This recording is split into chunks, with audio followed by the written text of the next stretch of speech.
Can you provide a definition for the word woman? Can I provide a definition? Mm-hmm. Yeah. I can't. You can't? Not in this context. So I'm not a biologist. Yes. Ketanji Brown Jackson, she is not a biologist. She is definitely not a biologist. Definitely, most certainly, not a biologist.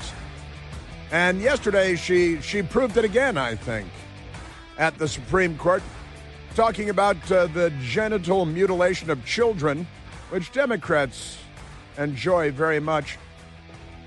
They've become big fans of that. Me? No, not so much. I still think that should be frowned upon. I think we should condemn it when we see it in Uzbekistan and in Gabon and in California.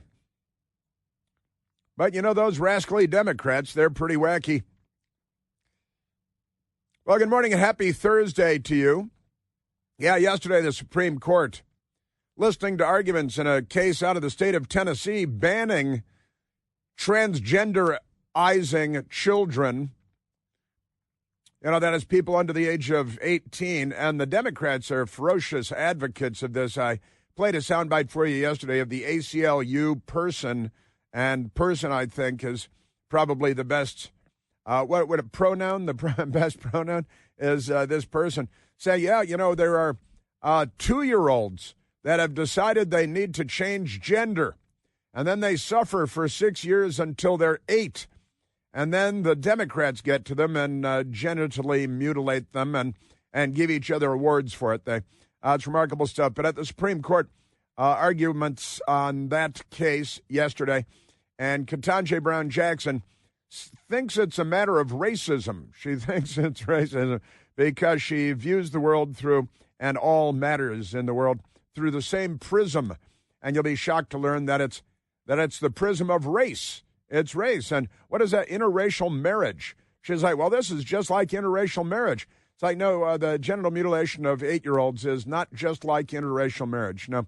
And that's the level at which she, the Joe Biden nominee to the Supreme Court, is operating. Quite remarkable stuff, I got to say. So I want to get into the Supreme Court and the transgender children that the Democrats are such big advocates of. Why is it always the kids? Why is it always the children? What's the matter with these people? We've got that, and that's pretty wacky. Joe Biden, you see Joe Biden falling asleep in Africa again and again during his big summit with African leaders. He fell asleep, just nodded off, closed eyes, snoring, shook out of it for just a moment, looked around for about 10 seconds, then went back to sleep. And I mean up on the stage with the African world leaders that he flew there to meet with, and it was quite something. And then he babbled, and he said, wait, is this country a city, or what is this city a country? What's going on? And he really has no business being president of the United States, has been the case for the last 4 years. If we only had a fourth estate, if we only had a news media, I think we might be having a very different discussion, and we would have been for years. But the filthiest, most corrupt institution in America is, of course, the fourth estate, the American news media. And speaking of Democrats, the CEO, the healthcare CEO, United Healthcare, that was gunned down, assassinated, murdered yesterday in Midtown Manhattan. Midtown Manhattan, the Bronx and Staten Island too. And now it's pretty crazy stuff we've got going on. Police race to find gunman responsible for killing United Healthcare CEO. And they haven't caught the guy yet. There are pictures. He's wearing a mask, of course, like a lot of Democrats do these days. The guy went to a Starbucks shortly before assassinating the CEO, Brian Thompson, on a sidewalk in Midtown Manhattan, right there in New York City. Pretty remarkable stuff, and we've learned more since then. First of all, the guy went to there's like, oh, this is definitely a professional hit. Let me just say this. This is not a professional hit. I don't know the gunman personally, but I watched the video, and I'm here to tell you that was not a professional hit. The guy's not a professional hitman. I will put $1 right now on left-wing political zealot, left-wing political activist, anti-private health care, anti-private health care insurance, anti-CEO, make too much money, you know. Apparently the now deceased CEO was making about $10 million a year, about $10 million a year. You know how lefties resent that because how dare you? And like the left-wing Democrat judge in Delaware that a couple of days ago denied Elon Musk his executive pay package, which had been approved by the shareholders of his company. But one left-wing radical extremist Democrat who pretends to be a judge but is really just a political hack, she put the kibosh on Elon Musk's executive pay package because she's dripping with resentment. Very bitter woman. She thinks she's smarter than everybody else, and why does he get all that money and I don't? She should probably be brought in and interrogated. Maybe she should be charged with a series of felonies and be facing some stuff on that.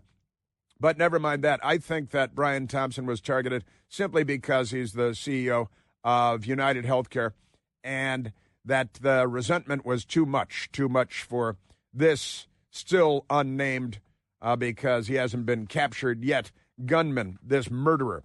And you think it was a professional hit. I think a professional hitman is much better than what we saw here. The gunman went to a Starbucks nearby shortly before where he bought things and left the wrappers and the garbage can and the video cameras there. And he didn't wear sunglasses or goggles to cover up his upper face, his eyes. He's going to these places where obviously there are surveillance cameras everywhere. He's allowing himself to be videotaped everywhere. There are pieces of him exposed, flesh exposed, his hands, his face. You're getting a fix on his height and roughly his age and a variety of things. And then he shot and killed Brian Thompson from a distance that a professional hitman would not select, and shot him from behind, and with at least one, I think, woman standing off to the side on the sidewalk, and he kind of waved the gun by her and she ran away. But you don't leave the witnesses. You don't do it where you've got to worry about killing witnesses. You don't go to the Starbucks beforehand and buy water. And what else did he buy? And then, he's unwrapping his Chewy bar and leaving the wrapper in the garbage can. So the police have things that he left in the garbage can at the Starbucks that will likely have his fingerprints and possible DNA samples there too. That's not what a professional does. Professional doesn't stand 15 feet away and shoot 3 times with a pistol. Oh, but he had an arrestor. He had a silencer. We like to call them silencers because that's, TV shows and movies and stuff. An arrestor. So it's quiet, but it's still usually pretty loud anyway with a silencer, with an arrestor, and shot him 3 times. Now, here's the crazy thing. He left the 3 shell casings were left there. And on the shell casings, the 3 different shell casings, he had written 3 different words on the bullets. He wrote deny, the word deny, on one of the shell casings. The word defend on another one of the shell casings. And the word depose, as in a lawsuit or a court case, depose on the 3rd bullet. So 3 shots fired, 3 shell casings left at the scene. He wrote words on them like some kind of a manifesto lunatic, a mountain-dwelling crazy person. Deny, defend, depose, written on the 3 shell casings. Rather peculiar, more likely a fanatic, an extremist than someone. Now, one of the hypotheses that has been bandied about, and it's, perhaps a perfectly good hypothesis, is that this is a guy who maybe had a family member, maybe a child, maybe a wife, maybe a mother, who was denied health care or health insurance because of allegedly the company itself of United Healthcare or the industry more broadly. And he figured one CEO is as good as another because the guy's obviously a nut. He's a cold-blooded murderer and a crazy pro who's willing to be gunned down, who's willing to go to prison for life to carry this out. So maybe a family member was denied access to health care or to medical treatment or something, and he has a personal grudge. He has an axe to grind with this company or with the industry more broadly. And he wrote Deny, Defend, Depose. And depose is a little bit odd. And let me tell you why. Because there is a book that was written by an anti-private health insurance individual. And I don't know the person. I learned of this a couple of hours ago now. But I suspect a virulent lefty and an anti-private health insurance, anti-healthcare, and anti-CEO individual. And that's what I was talking about yesterday. Because my auto response was, this doesn't look like a professional, like killer for hire. Could be, but he's just some hack who's never perpetrated a professional killing before. And when he writes messages on the bullets, that's not a professional killer for hire, not even close. When you shoot from 15 feet away and shoot him in the back, that's not very professional. You walk right up and two to the back of the head, and you make it certain, and you make it clean, and you don't go for torso shots and things like that. But never mind.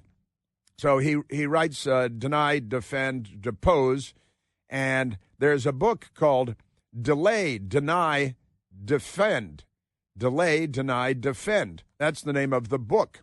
And the book is an anti-health insurance, anti-private health insurance book, a screed by a left-winger. And I suspect that we're going to find that this is, and I'm also going to, there's not much of a limb, but I'm going to conjecture that he doesn't actually have a personal family issue with insurance, but that he's a political zealot who was whipped into a frenzy by the left wing in the United States of America, which is anti-private health insurance, anti-private health care, anti-capitalist, anti-CEO, anti-big paycheck, unless it's their big paycheck, or Al Sharpton's big paycheck, or, Rachel Maddow's big paycheck, and in which case, Rachel Maddow, they say, oh, my God, this guy makes $10 million a year. He used to, and then he was murdered yesterday. Makes $10 million a year. Well, that's 1/3 of what they pay Rachel Maddow to do 1 hour show 1 day a week. So if you want to get bitter and resentful about all that, then great stuff. And I've got a lot more to say about that as well. We also have our Fisher House Foundation fundraiser today, a once-a-year event here on the Chris Plant Show. And our Fisher House friends are going to be joining us throughout the day today to tell us stories of the great work that the Fisher House Foundation and the Fisher House people do for our wounded vets and for our active duty military and for families and people dealing with health crises in the military and so on. And we're, of course, at 888-630-9625. Chris here with a list of things that none of us should trust. The Washington Post, the New York Times, anything on CNN. Here's a list of things that I do trust. The Washington Times. Support real journalism for just $1 a week at washingtontimes.com/Chris. We are back, and again today and tomorrow are once a year. We do fundraising for the wonderful people at the Fisher House and the Fisher House Foundation for all the great work that they do for our active duty military and our veterans, for health-related issues and providing accommodations to people dealing with the many difficulties and travails associated with. And joining me now on the line, I've got Tish Stropes. And Tish Stropes is the Vice President for Strategic Initiatives for Fisher House. And that means that Tish Stropes is in charge of hero miles and hotels for heroes, for the family members and wonderful stuff. And Tish, thank you so much for being with us. Thanks, Chris. It's great to be on the line this morning. We appreciate everything you are doing for Fisher House. Well, we appreciate everything that you do at Fisher House, which is why once a year we try to do our part to help and to contribute. Now, tell me, Tish, why people should be kicking it and the hero miles and the hotels for heroes. Tell me why people should want to help with this. Hey, Chris, those are two amazing programs. Our Hero Miles program, people can donate frequent flyer miles, so we can use those miles to get family to the bedside of their wounded warriors and also get those wounded warriors and their families to events that help in their continued recovery. And at Hotels for Heroes, when our Fisher houses are full, we are able to put families into a hotel that basically serves as that quasi mobile home away from home until a room opens up at a Fisher house. We don't want to ever burden a family to say, hey, we're really sorry we don't have room for you. We want to make sure that need, that we're taking care of that burden, putting them in a place to stay, a safe place for the night until we can get them in one of our houses. So two amazing programs that it's a great opportunity. If it's a tough time and you can't make a financial contribution, you can donate your hotel points and you can donate your airline miles. And it's such a wonderful thing because the Fisher House and the Fisher family saw that there was a need for Fisher houses because there was a gap between what the government could do or was doing for families and for spouses and children and so on, when their family members are dealing with a whole range of things from combat wounds to cancer, quite honestly. And the Fisher family said, well, there's a crisis here because the families are left there stuck with a bill and finding a motel off base away from the hospital and trying to deal with this. So the Fisher family jumped in. And then doing such a great job, they discovered, well, wait a minute, we've run out of rooms. So now we've got to start trying to find places to put our overflow, right? I mean, is that the hotels program? That's exactly what it is, to make sure that, sometimes you need a lot more than 16 suites, unfortunately, in a house. What are you going to do? And that's what that hotel program is doing, ensuring that we get a hotel room, we can put a family there. And that gap that you talk about, we're not here to replace what the military and what the government is doing for our service members and their families and veterans, but we're here to make sure that gap is met, that need, because many times a family, they will make a decision not to get treatment because they can't have their family by their side, that service member or veteran, and they don't want to be by their side. When you don't feel well, you want your family there. That's who you need. And we want to make sure that can happen every single time. And the phone number to give your miles or to give dollars is 888. It's an 888 number, 294-8560. It's 294-8560 in the 888. And, our listeners have historically been so wonderful and so impressive, contributing to help our troops and families and so on. And honestly, the Fisher House, I love the Fisher House so much. And how many Fisher houses are there now, Tish? We are at 99 Fisher houses, and we will be opening our 100th Fisher house just after the new year. Very excited about that. And they're across the United States and now around the world. We've got them in Europe and elsewhere, right? Absolutely. We have a house in Birmingham, England. We've got several in Germany, Landstuhl, Germany, and Oconus also. So we've got them in Alaska. We've got them in Hawaii. So wonderful.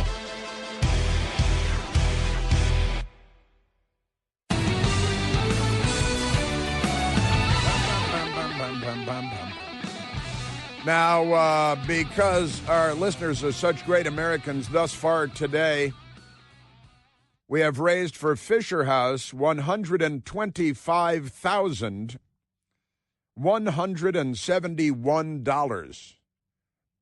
$125,171. And we're grateful and thankful for each and every one of those dollars. Now, with that said, let's take a phone call, Michael, because nice people are calling in about a whole range of things. And I'd like to go to Tony, calling from Virginia Beach, Virginia. Anthony, you're on the Chris Plant Show.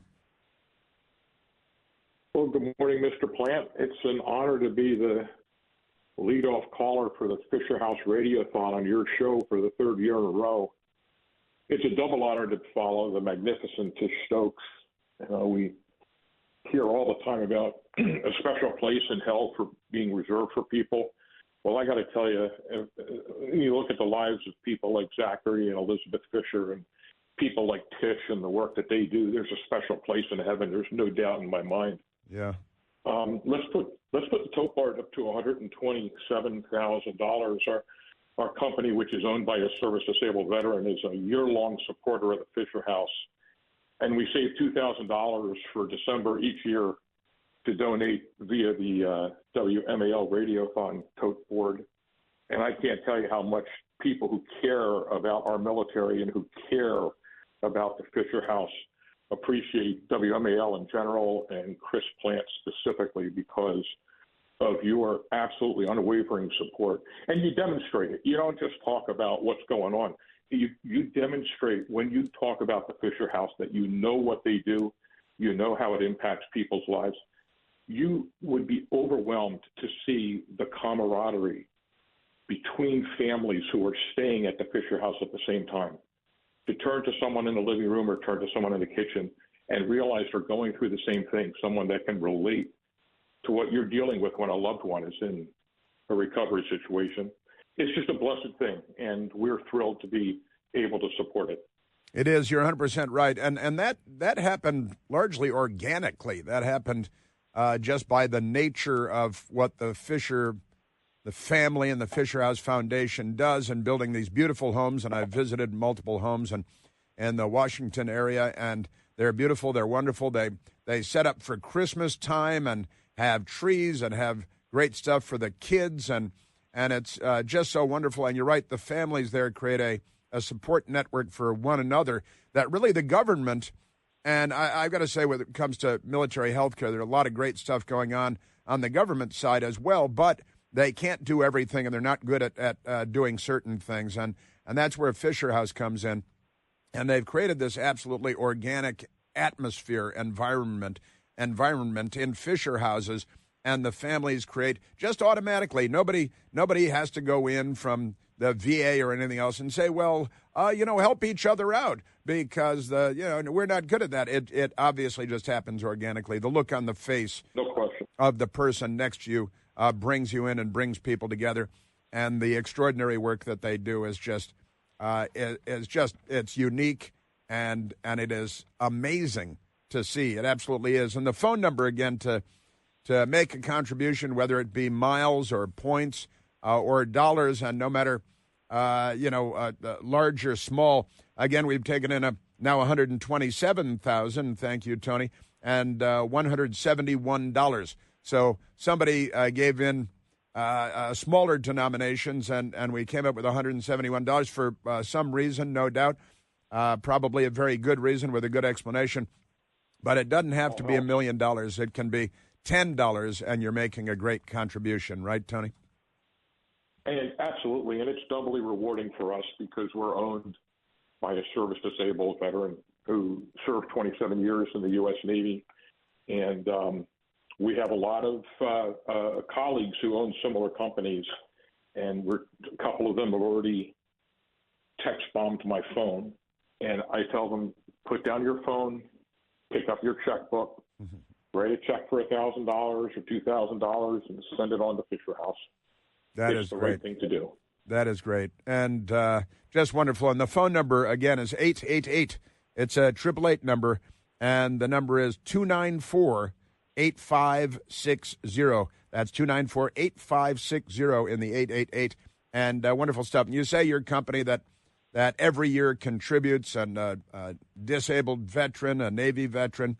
And I don't think you gave us the name of your company or your organization, did you?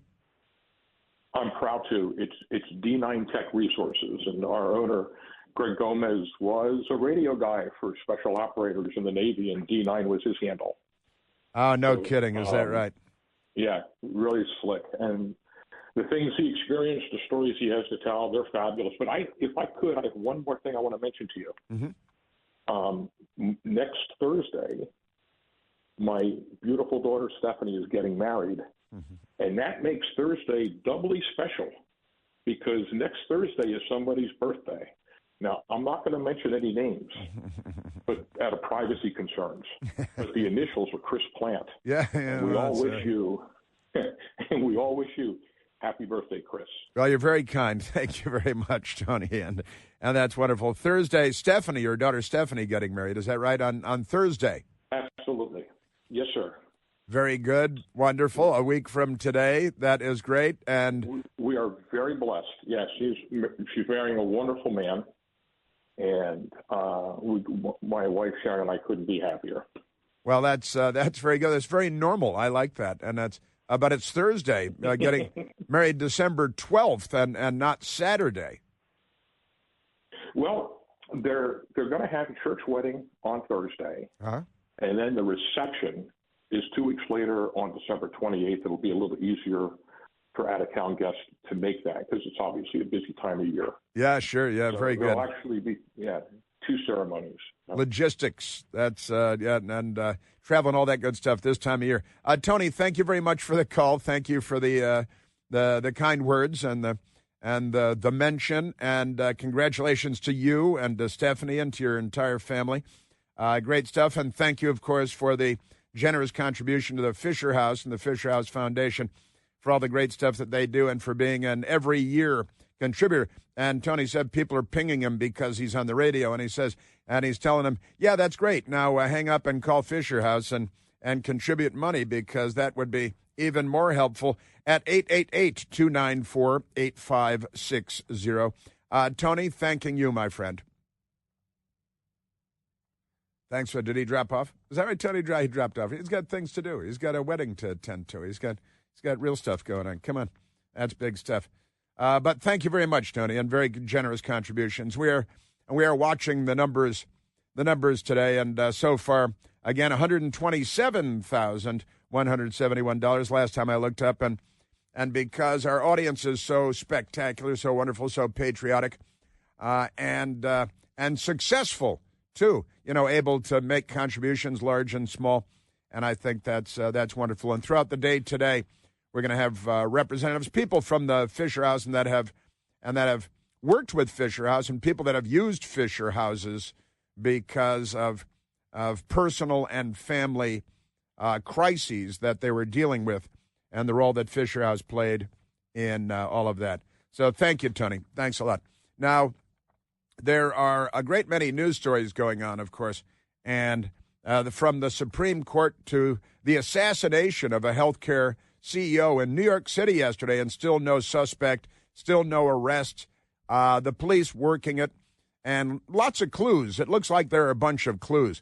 And all this, and it's perfectly natural and appropriate, actually, for people to be hypothesizing as to what might explain this assassination of a healthcare CEO. And again, yesterday I leapt to a conclusion, and I'm still with that conclusion. I'm sticking to the conclusion that I leapt to yesterday prematurely, because I still think that it makes the most sense. At least to me, it makes the most sense.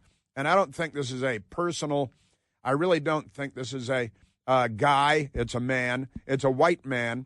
It's a youngish white man, probably 20s, maybe 30s.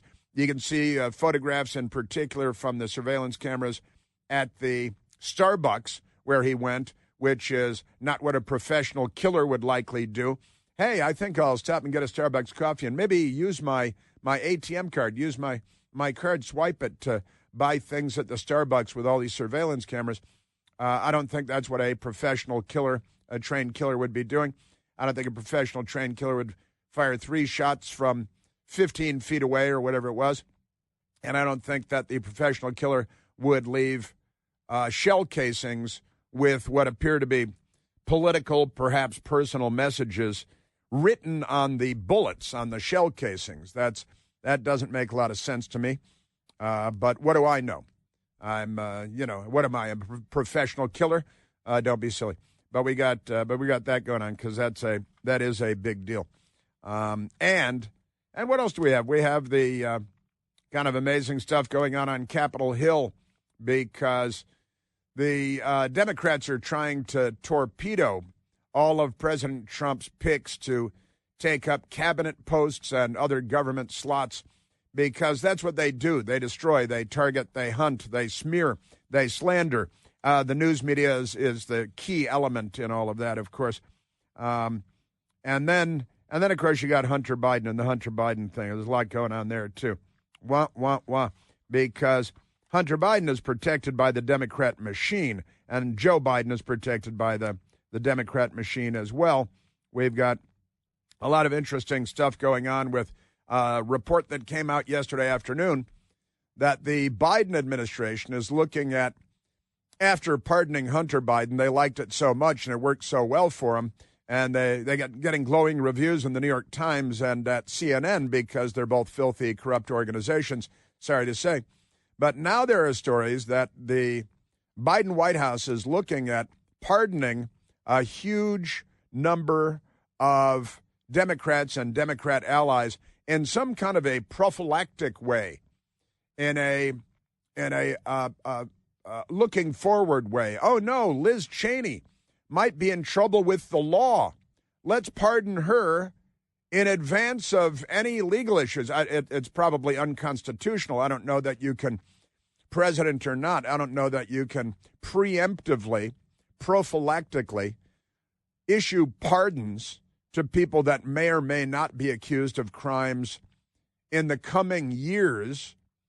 They gave Hunter Biden an absolute sweeping pardon for anything and everything that he may or may not have done in terms of committing crimes, going back nearly 11 years, more than 10 years, and that goes way beyond the gun charges,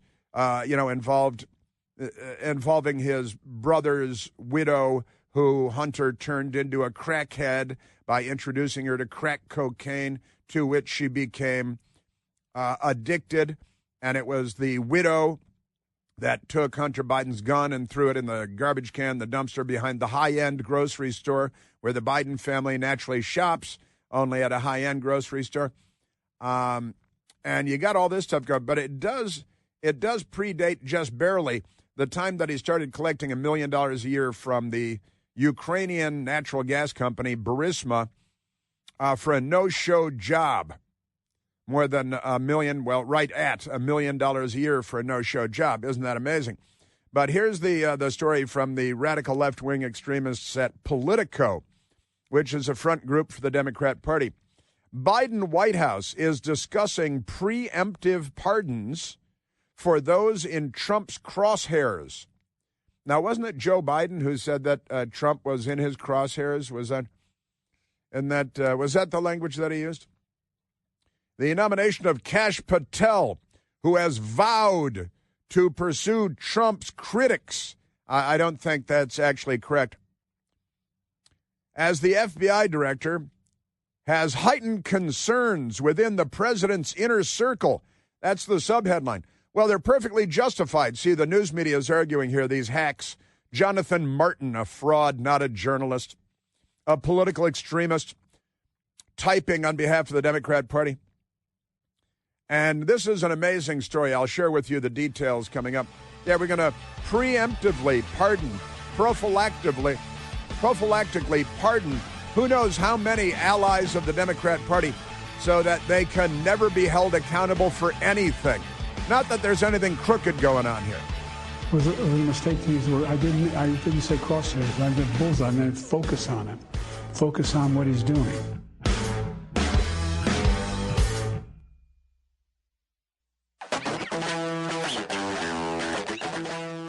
Of course, the Democrats have to believe that all these people committed crimes in order to believe that they should be pardoned preemptively, right? They just don't believe in accountability or the rule of law or a constitutional republic, any of that stuff. But I'll get into that. Wait till you hear this New York Times reporter.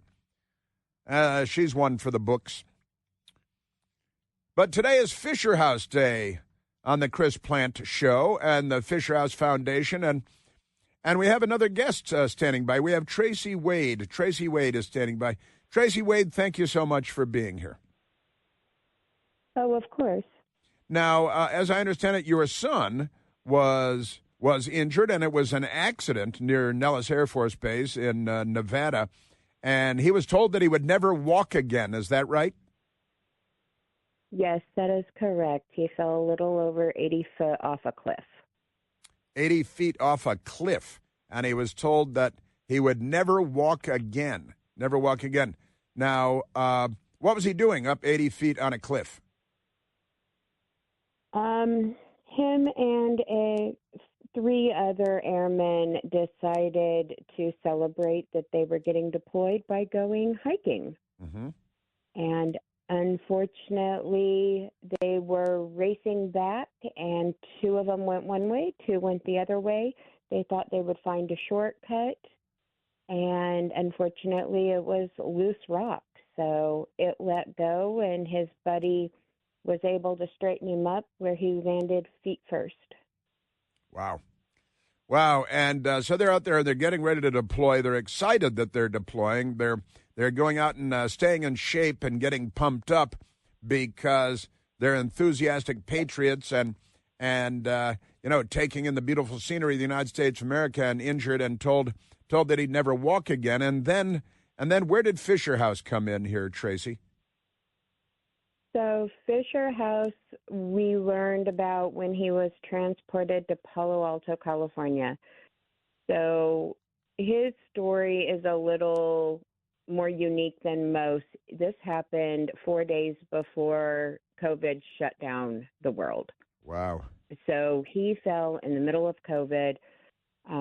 He spent 3 weeks in UMC there in Vegas before he was sent to the VA in Palo Alto.